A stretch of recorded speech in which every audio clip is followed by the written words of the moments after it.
Hi guys, welcome back to the channel. This video is about an American investor and hedge fund manager and his comments about a possible upcoming market crash. Michael Burry is the founder of Cheyenne Asset Management and he always has some interesting things to say.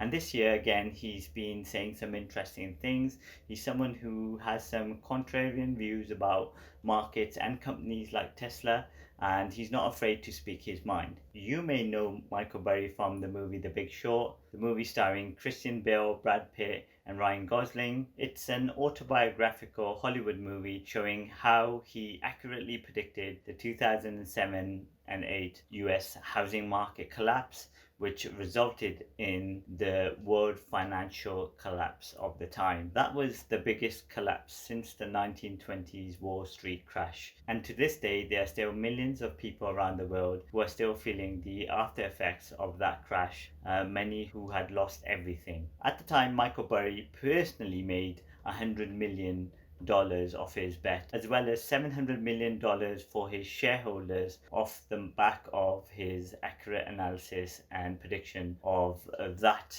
stock market crash and resulting world economic crash. The interesting thing that many people don't really realize about Michael Burry was he actually foresaw that crash coming many years before it actually happened.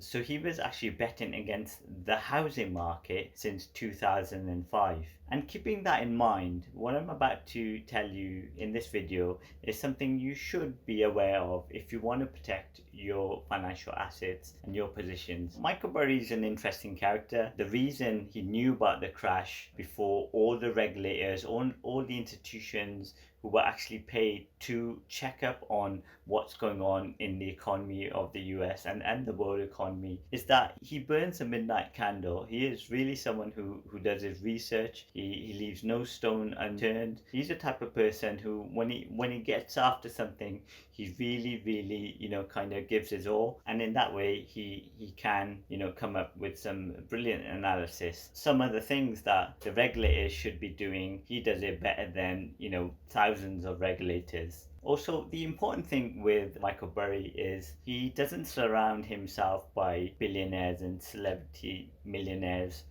He's someone who's very much in touch with the real world, so that gives him an edge and domain expertise. Just to remind you, I remember at the time, many top businessmen around the world lost a lot of money, and some even saw their fortunes decimated to the point that they lost everything. This was due to the fact that they weren't keeping their eye on the ball. They were too busy, counting their chickens and partying away on their yachts, and they were overextended and over leveraged when the crash that Michael Burry predicted finally came about. I mean, there's a scene in the movie The Big Short where Christian Bale is going through thousands of bonds, mortgage documents, literally line by line. He's going through all the data to make sure his analysis is correct. And that is what actually happened. A lot of people have said that this is the type of person Michael Burry is. He makes sure he does leave no stone unturned. And there are very few multimillionaires like him, hedge fund investors like him, that actually do the analysis themselves. That is why, for someone like me, I do follow Michael Burry on Twitter. So when he tweets something, I do look into what he is saying, because I know if he's mentioned something, if he said something, he's done the research and he's done the analysis, and he's not just saying things just to get clout. So when he starts talking about coming market collapse, it's something that I start to think about a little more seriously than before. So he was very active on Twitter this year in early 2021. He was talking about inflation in the US way before any of the mainstream CNBC News or any of the business channels were talking about inflation. And he was actually comparing US inflation with hyperinflation in 1920s Germany. And then he finished his tweet storm with this message: "People say I didn't warn last time. I did, but no one listened.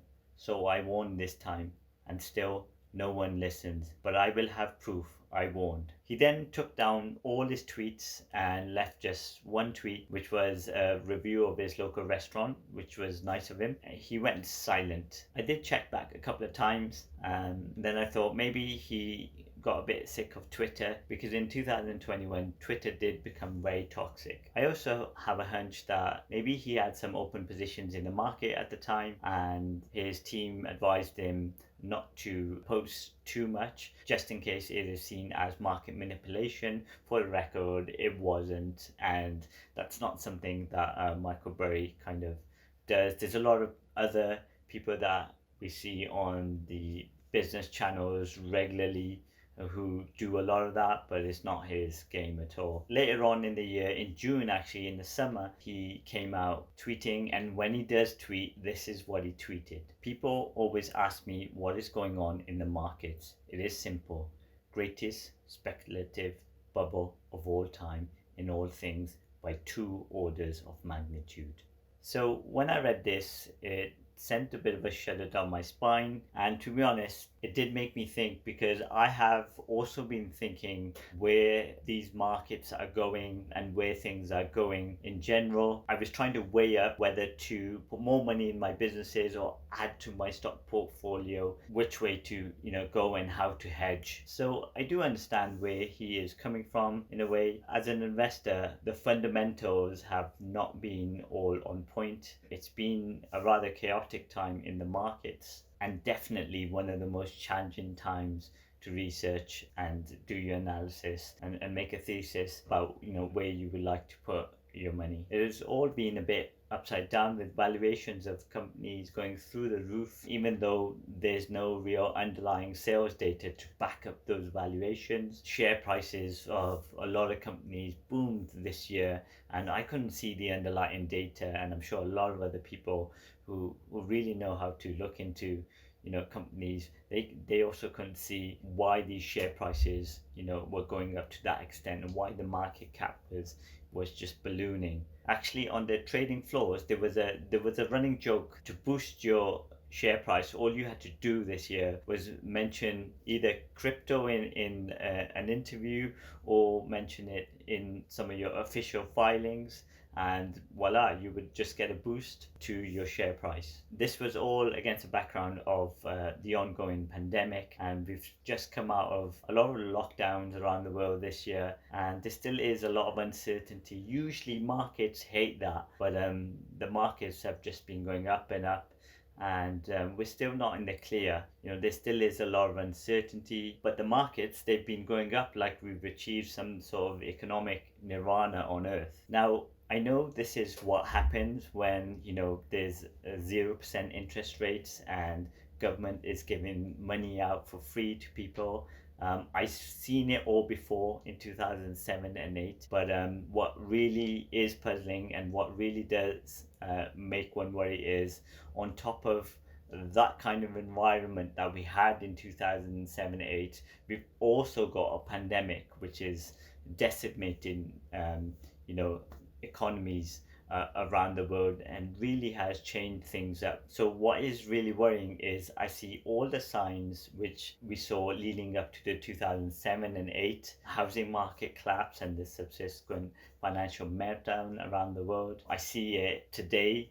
I've seen it all year, and it is quite worrying, because there are huge countries around the world that, because of the pandemic, they haven't really got back on their feet again, but markets have really still been continued to do well. So it's quite puzzling at the moment what is going on. And when you think about all the money that is in the markets, there's a lot of it that is borrowed money with these cheap loans and interest rates at the moment, and loans do have to be paid back. When the music stops, that's it. Now, we all know investing is risk and reward, and in the past, in uncertain times, people used to put money into bonds, or maybe put more money into blue chip companies, with bonds not paying much of a return back, and blue chip companies struggling with their share prices compared to random companies which have no underlying profitability. A lot of people have been investing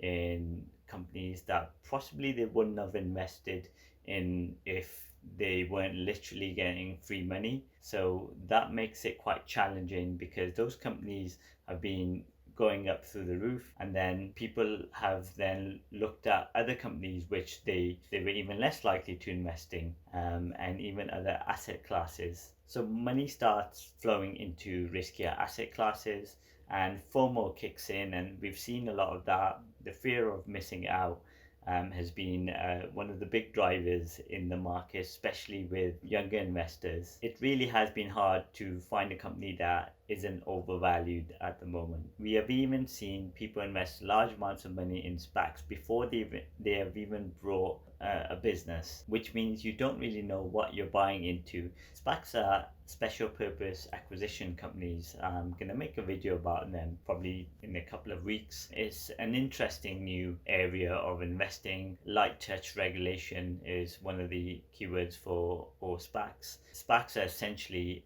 a shell company. You invest in a SPAC hoping that they invest in a business that's going to turn into, it's going to be a unicorn and turn into, some business that's worth billions of dollars. So you're just investing in an empty company essentially. And people have spent hundreds of millions of dollars investing in SPACs this year. People have also been putting money into cryptocurrencies, which is an asset class that doesn't produce any money. Worse still, people have been investing in meme stocks, which literally end up being worthless weeks later. So as Burry said, all of this leads to great speculation. Unfortunately, Michael Burry has also taken a swing at the cryptocurrency bubble. Now, I do happen to be a fan of crypto, and I do think, decentralized currency do play a part in the future. So I'm not really in that camp, but I can understand some of his reasoning for saying what he is saying.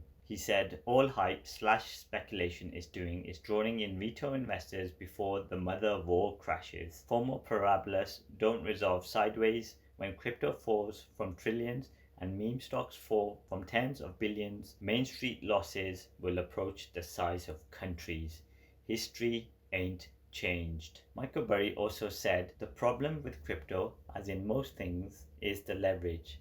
If you don't know how much leverage is in crypto, you don't know anything about crypto, no matter how much else you think you know. So that's a word of warning there from Michael Burry, and a word of warning from myself. So I think if you're in the market right now, especially in the crypto or meme stock space, because markets and investors, might I add, are behaving like they're in a casino, be aware that in a casino, you don't play with money you can't afford to lose within minutes. If you are overexposed, try to limit the exposure without crystallizing any losses if you can. Just take some chips off the table and enjoy the ride like a good night out at the casino with friends. So because Michael Burry doesn't have such a high profile compared to Jeff Bezos or Elon Musk, it was something I found interesting, and I thought I'll make a video out of that. If you are interested in finance or investing, please click here for my next video, and I'll see you on the other side. Please do like, subscribe and share. I'll be making more videos in 2022.